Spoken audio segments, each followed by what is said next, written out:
ഇവിടെ പറയുന്നു യഹോവ എന്ന് പറയുന്ന ആ വ്യക്തിയാണ് യേശു എന്ന് പറഞ്ഞ് പഠിപ്പിക്കുന്ന ഒരു തലമുണ്ട്. ഇനി ഈ പുതിയ നിയമത്തിലെ യേശുവാണ് പഴയ നിയമത്തിലെ യഹോവ എന്ന് പറഞ്ഞ് പഠിപ്പിക്കുന്നുണ്ട്. അപ്പൊ പിതാവ് എന്ന് ചോദിച്ചാൽ യഹോവ എന്ന് പറയുന്നത് പിതാവിന്റെ മകനാണെന്ന് പഠിപ്പിക്കുന്നുണ്ട്. അപ്പോ നിങ്ങൾ ഇതൊന്നും ശ്രദ്ധിക്കേണ്ട, ഒരൊറ്റ വചനം മതി ഇതെല്ലാം ക്യാൻസൽ ചെയ്യാനായിട്ട്. ഇതാ യേശു ക്രിസ്തു ഒരിക്കലും യഹോവ എന്ന് പറഞ്ഞില്ല എന്ന് പറഞ്ഞുകൊണ്ടാണ് സംസാരിക്കുന്നത്. ഒരൊറ്റ വചനം, നിങ്ങൾ കൺഫ്യൂഷൻ ആകാതിരിക്കാൻ ശ്രദ്ധിക്കുക. യോഹന്നാന്റെ സുവിശേഷം 8-ാം അധ്യായം 54-ാം വാക്യം. ആ ഒരൊറ്റ വചനം മതി. നിങ്ങൾ ആ വചനം വായിക്കുന്നതിന് മുമ്പ് ഞാൻ നിങ്ങളോട് ചോദിച്ചോട്ടെ, യഹൂദന്മാരുടെ ദൈവത്തിന്റെ പേരെന്താ അറിയോ നിങ്ങൾക്ക്? യാഹ്വേ അല്ലേ? പേരെന്താ? യാഹ്വേ അല്ലേ? ശരിയല്ലേ? ഇവിടെ യേശു യഹൂദന്മാരോട് പറയാണ്, എന്റെ പിതാവ് നിങ്ങൾ ദൈവം എന്ന് വിളിക്കുന്ന ആള് തന്നെയാണ്. നിങ്ങൾ ദൈവം എന്ന് വിളിക്കുന്ന ആളാണ് എൻ്റെ അപ്പൻ. അപ്പോ ആ ഒരൊറ്റ വചനം മതി.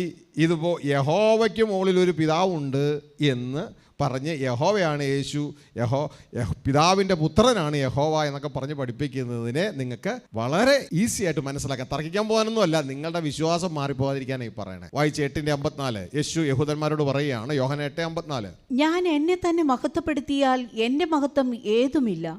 എന്നെ മഹത്വപ്പെടുത്തുന്നത് എന്റെ പിതാവാകുന്നു. എന്നെ മഹത്വപ്പെടുത്തുന്നത് ആരാണ്? എന്റെ പിതാവാണ്. എന്റെ പിതാവാണ് എന്നെ മഹത്വപ്പെടുത്തുന്നത്. അവനെ നിങ്ങളുടെ ദൈവമെന്ന് നിങ്ങൾ പറയുന്നു. മനസ്സിലായോ?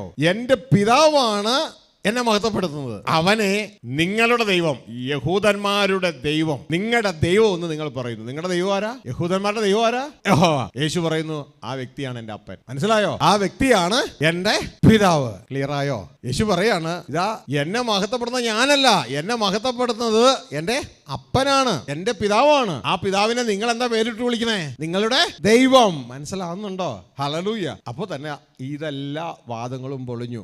ഹല്ലേലൂയ. സ്വർഗ്ഗസ്ഥ പിതാവിന്റെ മകനാണ് യഹോവ എന്നൊക്കെ. അപ്പൊ ഇവിടെ എന്താ ഈ കാണിക്കണേ? നമ്മൾ ഇവിടെ ഇട്ട് കൺഫ്യൂസ് ചെയ്ത് പോവുക. ഇതല്ല നമുക്ക് വേണ്ടത്. നമ്മളോട് പറഞ്ഞത് ഫോളോ മീ, എന്നെ അനുഗമിക്കേ. എങ്ങോട്ട്? ലക്ഷ്യസ്ഥാനത്തേക്ക്. കാരണം എനിക്ക് നിങ്ങളെ കൊണ്ട് എത്തിക്കാനുണ്ട്.